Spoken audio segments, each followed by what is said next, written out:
Welcome to City Week, ladies and gentlemen. I am your host, Alton West.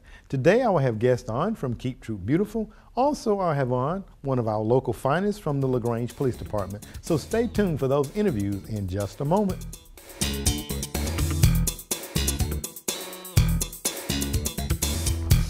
Welcome to City Week, ladies and gentlemen. Today I have guests on from Keep Troop Beautiful that will be talking about the Great American Cleanup. I have on the chairman of Keep Troop Beautiful, Howard Mingo, and also the executive director, Doris Jefferson. Welcome both of you all to the show. Thank you. Thank you. Well, you know, it's a pleasure to sit down with both of you all. It's time for us to get ready for our Great American Cleanup. But before we start talking about that, Doris, just tell us a little bit about Keep Troop Beautiful and how long has the organization been around? Well, we're really excited about it. We have just celebrated our 20th anniversary as an official affiliate of the Keep America Beautiful, and so we've been around for 20 years, and we want to make these next 20 years even better. And we hope that at the end of that time, when you look at Troop County, you'll see a cleaner Troop County. You won't see litter around, and you'll see a lot more recycling. Absolutely. You know, talking about not saying litter, it is so important that we all do our part and not to litter and to try to help keep our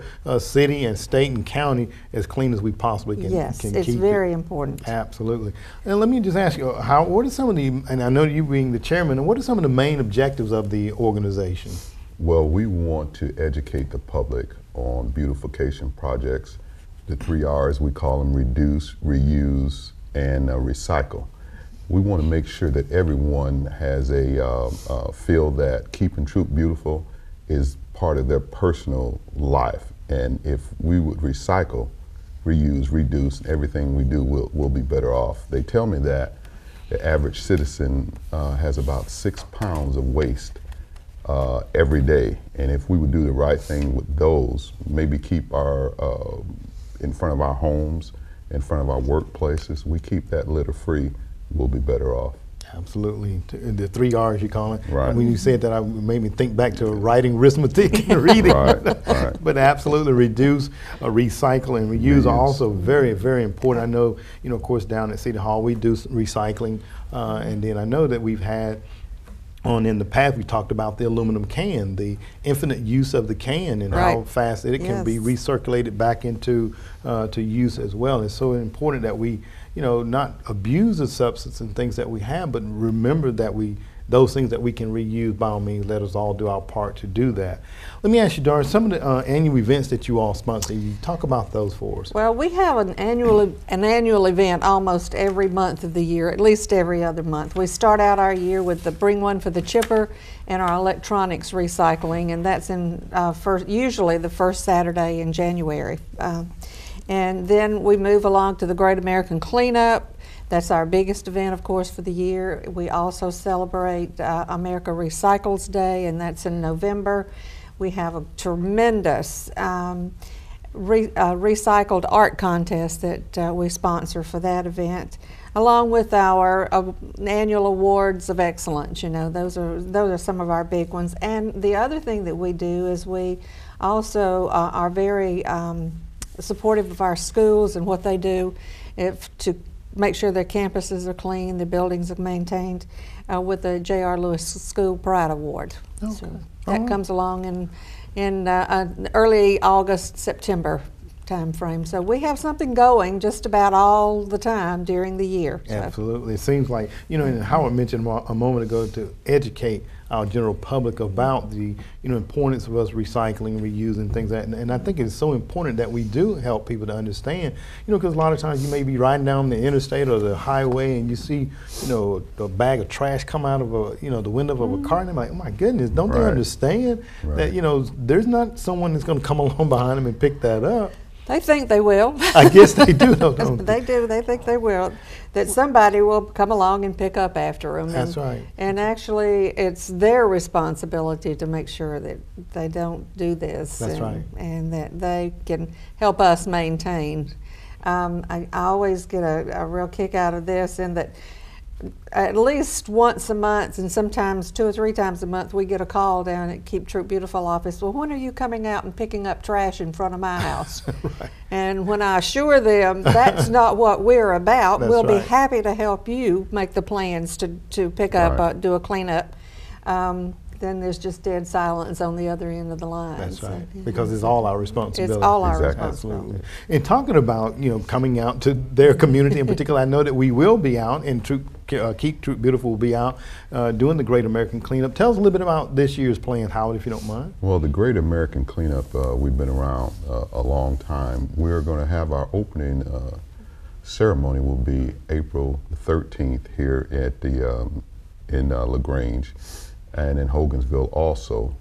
West Point will have theirs on the 20th in front of Gibberns, and we will have ours across the square from the Lafayette statue.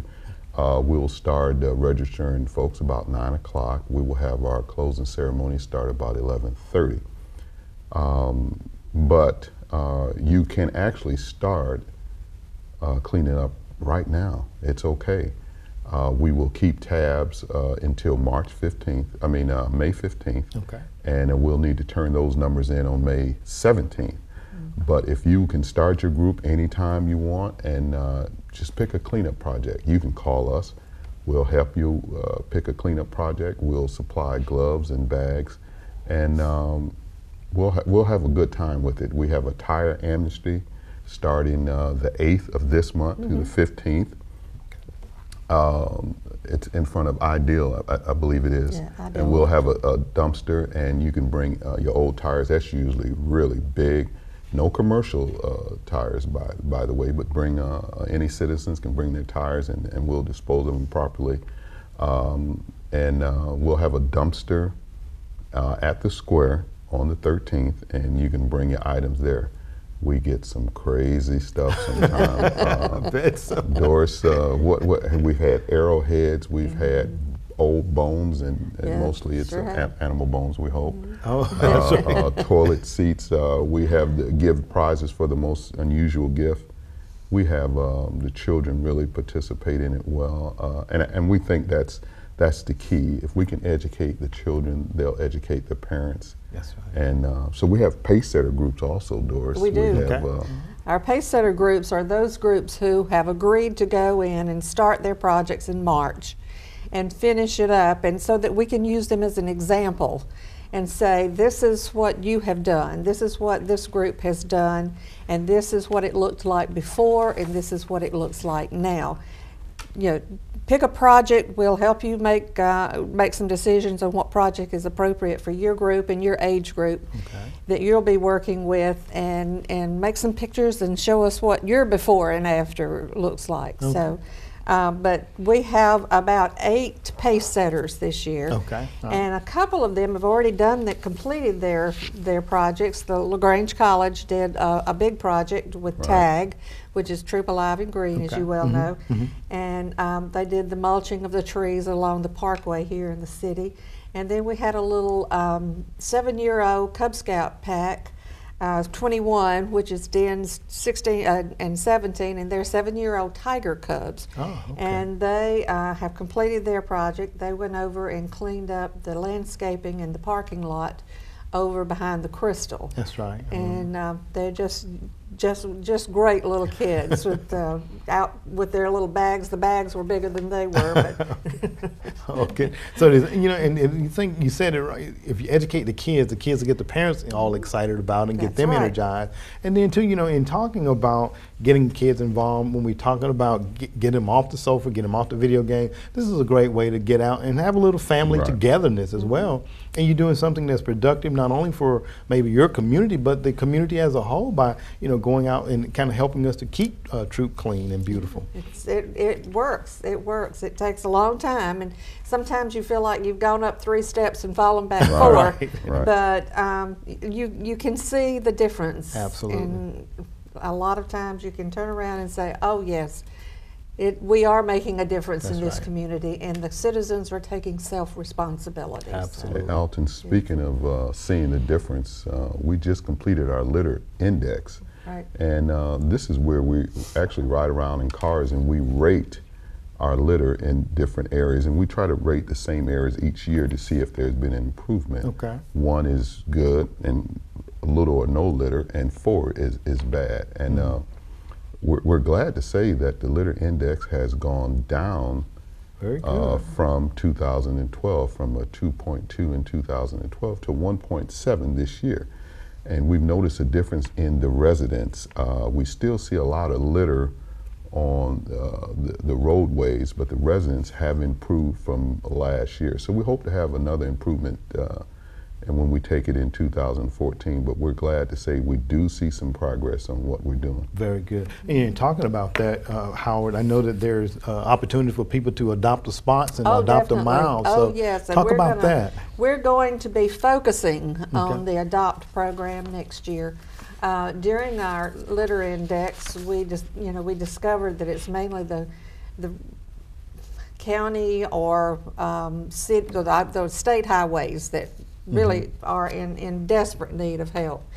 And so we're going to be approaching churches along the way and some community clubs along the way, and encouraging them to adopt just an area, even if certainly not a mile, maybe even a half mile or a quarter of a mile. But we're really going to be focusing on the Adopt program next year, and hopefully we can come up with at least 10 or 15 new groups that will say, yes, I'll take the responsibility of cleaning this up. Okay, very good. Let's talk, I know a couple years ago we had a little bit of, I guess, competition going between the city council and the county commissioners.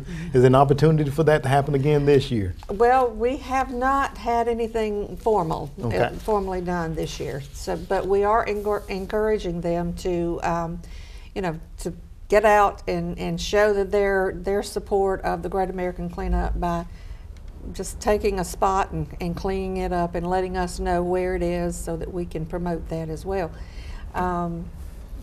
We've had the trash bash is what it was called several years ago, but we really do want to see them get involved, and we have sent to each one of the cities in the county a proclamation. And so we're hoping that they'll at least get those signed and say we are in support of Keep Troop Beautiful and the Great American Cleanup, and this is what we're going to do to help too. Very good, very good. Well, I want to thank both of you all for coming on the show today to talk about the Great American Cleanup that's going to be taking place here later on this month. Howard, it's always a pleasure to sit down with you. Doris, you do a wonderful job there. So thank you both for coming on the show today. Thank you. All right. We appreciate that. All right. Ladies and gentlemen, stay tuned. We're back for more City Week in just a moment.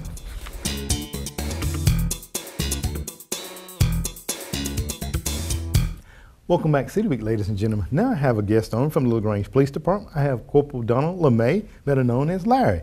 Larry, welcome to the show. Oh, hey, Alton. Are we on?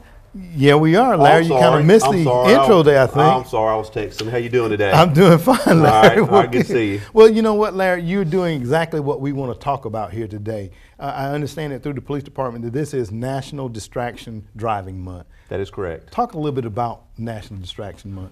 Well, what we're talking about today is there's a growing trend of drivers that are having collisions, and these collisions are a result of drivers that are doing things inside the vehicle other than driving. They're doing things, such as playing with radios in the cars, cell phones, texting, which is what I was doing a few minutes ago. That's right. And stuff like that. And when that occurs, it takes your ability to operate the heavy machinery, which is your vehicle. It takes your ability and it diminishes the ability to correctly operate that vehicle and keep it on the road. Absolutely. Now, Larry, I know that you're out there. You've been in the police department for a long time.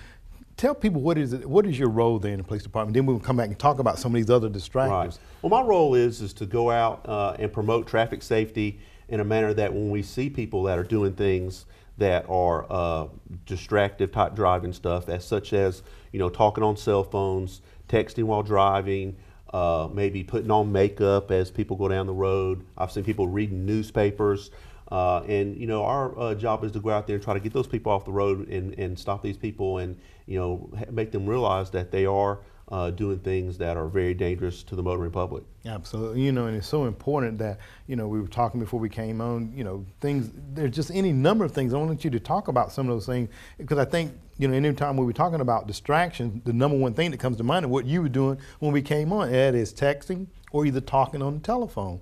Talk a little bit about the texting law, if you will, just a little bit for us, Well, Larry. what the texting law says that regardless of age, you cannot text in a car. When you're driving down the road, that is, I don't mean a passenger, but the drivers, you cannot text at all. And that's, again, regardless of age, you cannot text. And also, it applies to when you're sitting at a red light or any other type. If you're behind the wheel of the vehicle and the vehicle's in the roadway, you cannot text. Now, the law does say that if you are the age 18 and older, you can talk on your cell phone, provided that you do it safely. You can talk on your cell phone, 18 and older, going down the road.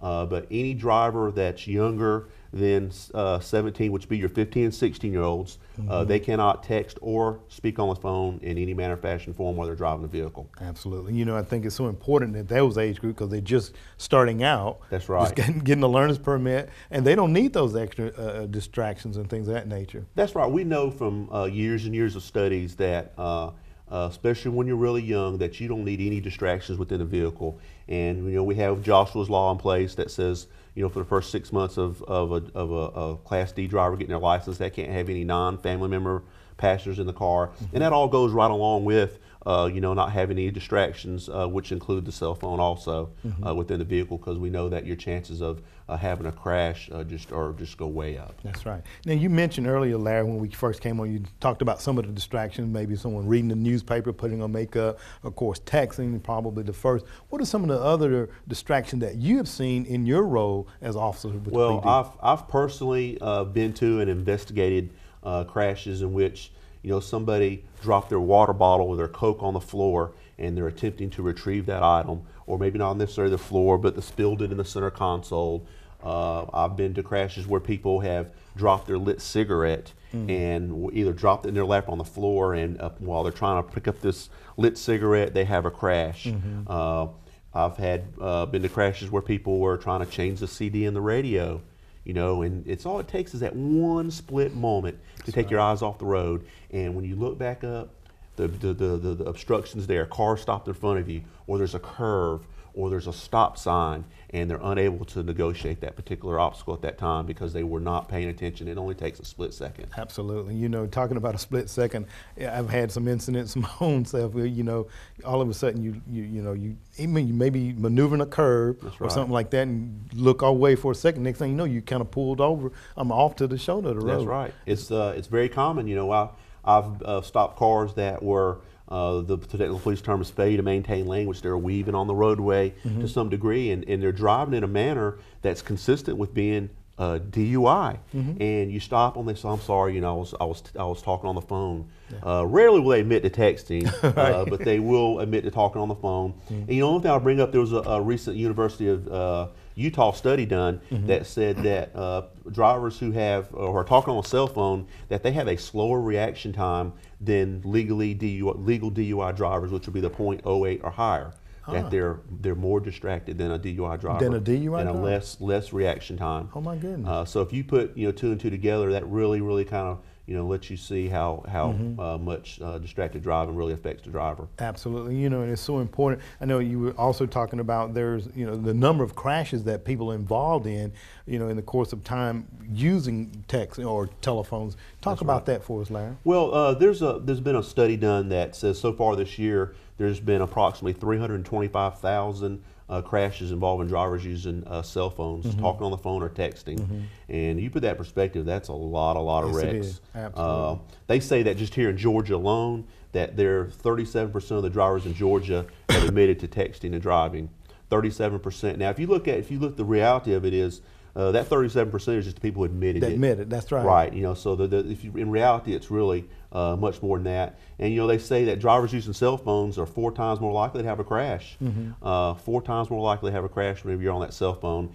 And another thing, whenever the cell phone and driving stuff first really started coming to light years ago about being unsafe when you're talking and driving, they said, well, you need a hands-free.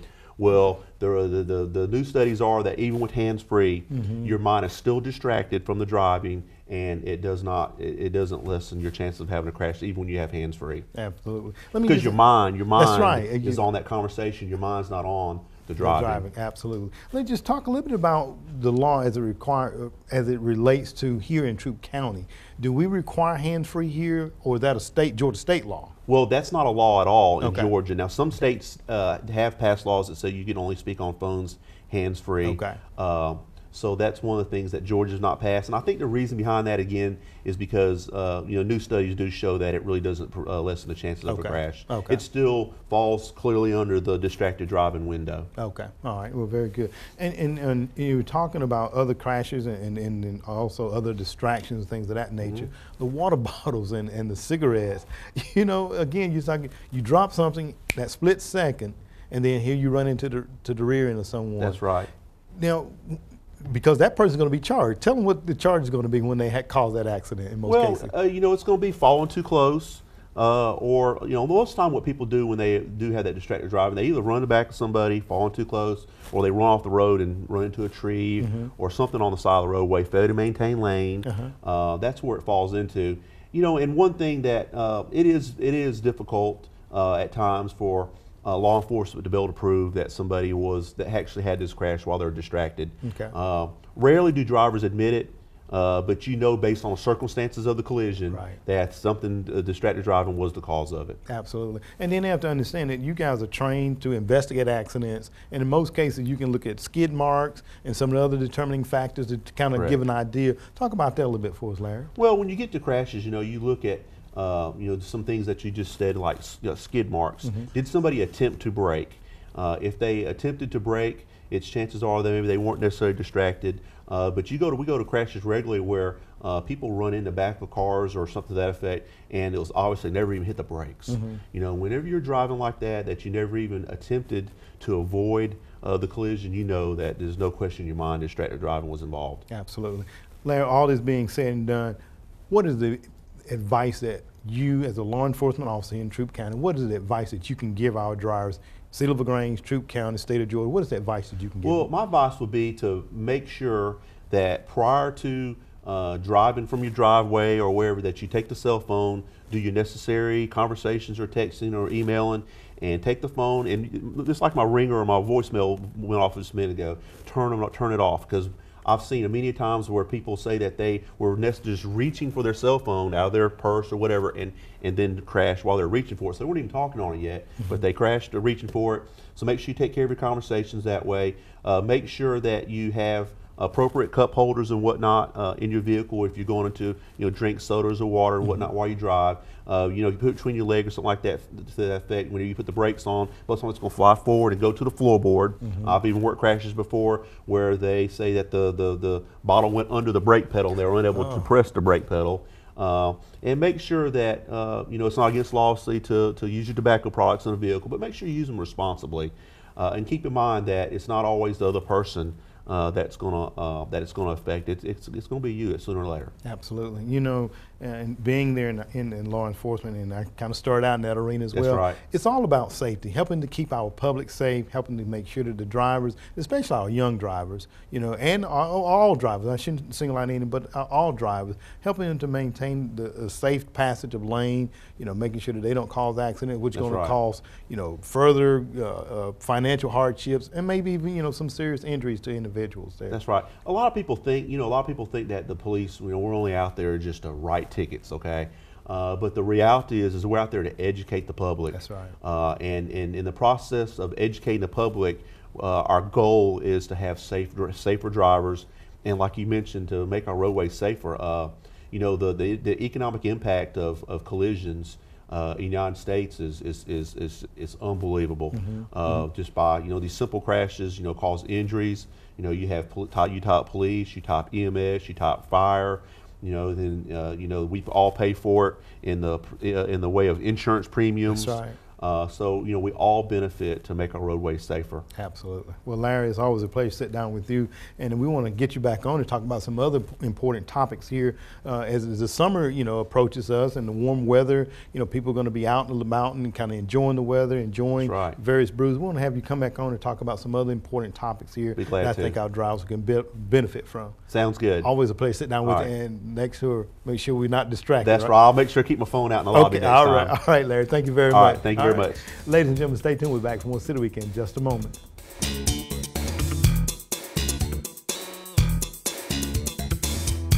Ladies and gentlemen, thank you for joining for City Week this week. My guests have been from Keep Troop Beautiful. We had on the chairman, Howard Mingo, along with the executive director, Doris Jefferson, as they talked about the upcoming Great American Cleanup. So come on out, each and every one of us, and let's do our part to help make sure that we keep Troop beautiful. Also, I had on from the LaGrange Police Department, Corporal Donald LeMay, as he talked about National Distraction Month. So ladies and gentlemen, please take advice from him and make sure that you keep yourselves safe as we travel along the roadways and the county highways of our great county. Ladies and gentlemen, I hope that you've enjoyed these interviews. And as always, I want to invite you back for more of City Week.